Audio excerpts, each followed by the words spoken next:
right? You know what I mean? Which one caused the hardening of the arteries? The same thing with drains. Sometimes it's just a natural buildup, and if they don't pull anything out, you can't charge the tenant for that. But if you find a toy ball or car stuck down the toilet, which we've had before, that's pretty cut and dry. Well, obviously somebody put something down there they shouldn't have. I'm sorry, but you're going to have to pay for it. And of course, that's spelled out very concretely in our lease, which many owners don't have. Right. So, written lease. Yes. Good idea. Essential. Essential. Yeah. Yeah, and that's one of our mantras, I guess you could say, in our business is put it in writing. Always have it in writing. Same thing with like move-in, move-outs. You just don't tell the tenant, well, here's the keys. You see anything wrong, let me know. Okay, but what you got to do is, I should have turned that off before, sorry. But what you got to do is actually go through with the tenant and do a walkthrough of the property to make sure the condition of the property. Right. So if I have the paper here, I'm marking, oh, there's a mark on the wall. That protects the tenant. So when you move out, hey, where'd that mark come from? You can't charge them. But also, if you don't have that property inventory condition form, if the tenant trashes the property, you can't prove that it was in good condition. So it's for both parties. It's helpful for both parties. So you really got to be able to have that in writing. And we have a specific 5-page form, that we fill out when we do the walkthrough, and it says check in and check out time, of the property. So we cover the bases there as well. Okay, so having everything in writing really helps both sides to know what the deal was, what the condition of the property was. So it eliminates problems later on. Right. Because later on, people they may not remember what the deal was, or they may not remember what the condition was. And it's not a matter of honesty or anything like that. It's just a matter of, faulty memories. Right. So, yeah. And as far as the lease, always a good idea to have a written lease, because there are many times that we'll come in to manage a property that has already been leased for 10 or 15 years, and then the owners get tired of handling the property, and then we have to come in and manage it for them, and nobody can find a copy of the lease, and if it's never been officially extended, then they're on a month-to-month lease. Whether a lease is written or not, there's still a lease. Okay? But we always try to get things in writing, so often we'll have them come in to sign a new lease with us. And of course, our company, we use a standard Hawaii real estate lease, but we also add things on like lead addendum. Many private owners do not know that there is such a thing as a lead addendum, and you have to include that if the house was built prior to 1978. And what does a lead addendum do? Okay, the lead addendum explains about what lead poisoning is, because we give a brochure at the time, and it's federal law. It's very strict. So if you have any house that's built before 1978, then you have to sign this lease, as long as it's at least a year long. If it's less than a year, you don't have to sign it. If it's a studio, you don't have to sign it. So these are things that, again, most private owners don't know. But professionals. What is the lead disclosure to warn them about? Yeah, well, it warns about lead poisoning. Lead poisoning. I think many people nowadays, especially we had the scare about the toys imported from China not that long ago. Lead poisoning is very, very bad, and it affects children the worst.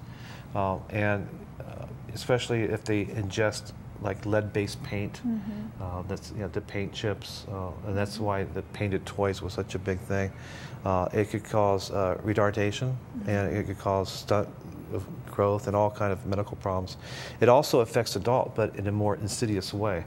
You can get lead poisoning and have no effects until 20 years down the line, and then all of a sudden, 20 years down the line, your whole body just starts to come apart. These are things that we've studied about. So when they come in, now again, I don't want to just harp on my company, but our policy is we give every tenant a lead disclosure statement, whether it's built before or after 78, and we give them brochures talking about lead poisoning and references back to the EPA website.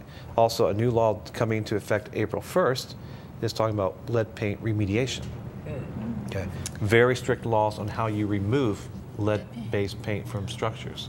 Well, by giving this disclosure, is the owner of the property released of liability for possible lead poisoning, or are they just warning them that it might be there, or they're saying if it occurs, there's no responsibility on the part of the owner? Well, I can't really address the liability issue of it since I'm not an attorney, but it's more like a warning. Just a warning. And a disclosure.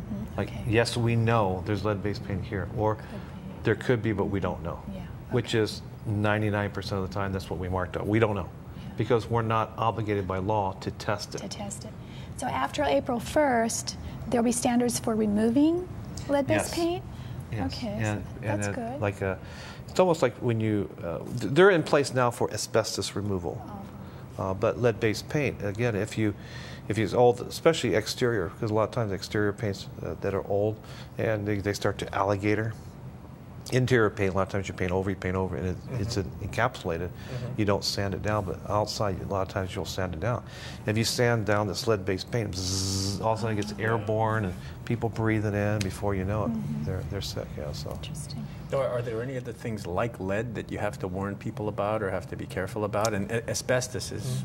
Well, asbestos is another one. Mold is another one. Like in our company, we provide what we call our mold addendum. And that addresses issues about humidity, what to do if you spill water, excuse me, and how to treat mold or not treat it, right? So, of course, we want tenants to, if you have a leak, you let us know right away, because that's the problem. Leaky water is bad.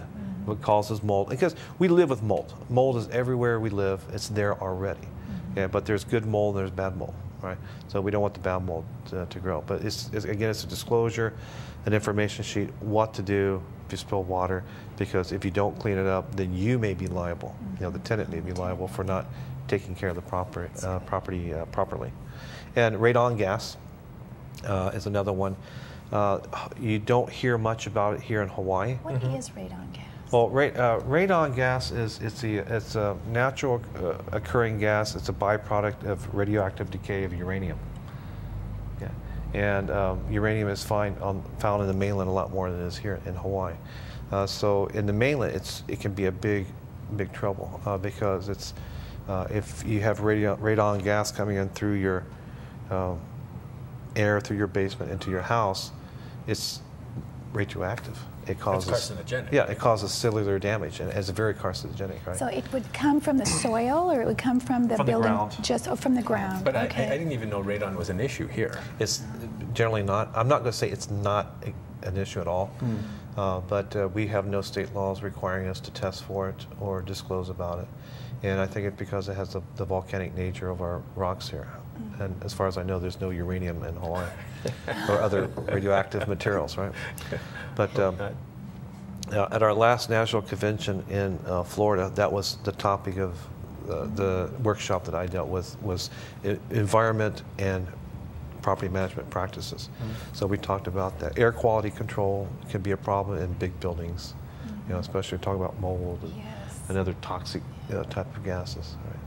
Okay. So what are the big issues when it comes to landlord-tenant disputes? What are the biggies? Well, I touched on two of them. Of course, reconciliation of the security deposit, getting it done in a timely fashion, taking out monies that's deserved or not deserved, and of course, wear and tear. A good example, I had a client once, which he shall remain nameless, Good idea. Had a tile countertop that was little tiles with grout, and it was the wrong kind of tile. I just know from my years of experience, that's not the kind of tile you put on a countertop. Okay. And the lip came over like this, and it wasn't the correct bull-nosed tile for a countertop. It's just the wrong kind. And when I showed my contractor, he said, this is, I can't repeat what he said. He said, this is really bad. But what happened, we were doing a survey with the client in the property, and there was a crack in one of the tiles that came over the lip that was right above the dishwasher. So, oh, look at that, the tile is cracked. We're going to have to charge the tenant that, and we can't just replace one tile. We got to replace the whole countertop. We're going to have to charge them at least $600. I said, no, we won't. No, we can't, all right? But what do you mean? You work for me. I said, well, but the tenant's lease is with me. Yes, I do work for you, but that would not be legal or ethical, to do that, right? Because even though I do work for the owner, I'm bound by, the my professional association, as long as I'm also a member of the Board of Realtors, we have a code of ethics that we're supposed to treat the whole public fairly, not just our clients.